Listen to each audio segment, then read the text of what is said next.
আসসালামু আলাইকুম সকলকে। আজকে আমাদের ৩য় রোজা আলহামদুলিল্লাহ কমপ্লিট হয়ে গেছে। আর আমাদের বাড়িতে তো কাজের শেষ নেই। একটার পর একটা কাজ হতেই থাকে। আজকে আমার গাড়িটাকে ভালোভাবে ধোবো। কারণ ও ধুলো পড়ে এত নোংরা হয়ে গেছে, ওর পুরো কালারটাই চেঞ্জ হয়ে গেছে। আর এই যে আমার গাড়ির সিটের ওপর পায়ের ছাপগুলো দেখতে পাচ্ছ।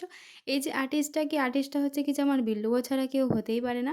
আর এইখানে আমার মার হাঁস মুরগি থাকার জন্য এই ঘরটা নতুন করে ওদেরকে করে দিয়েছে। আর এইখানে হচ্ছে আমার মায়ের মাটির চুলো।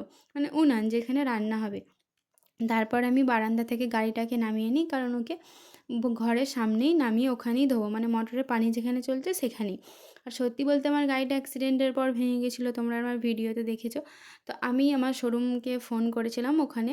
তো আমি 2 মাস আগেই ক্লেমের জন্য সব কিছু রেডি করে এসেছিলাম, কিন্তু ওরা আজকে আমি ফোন করি, বলে যে না এরকম কিছু হয়নি, আপনি আসেননি। আমিও বলি যে হ্যাঁ আমার কাছে ফুটেজ আছে আমি গিয়েছিলাম কিনা, তো একটু ওদের সাথে আমার কথা কাটাকাটি হয়। তো আমাকে নেক্সট টাইম আবার ডেট দেয়।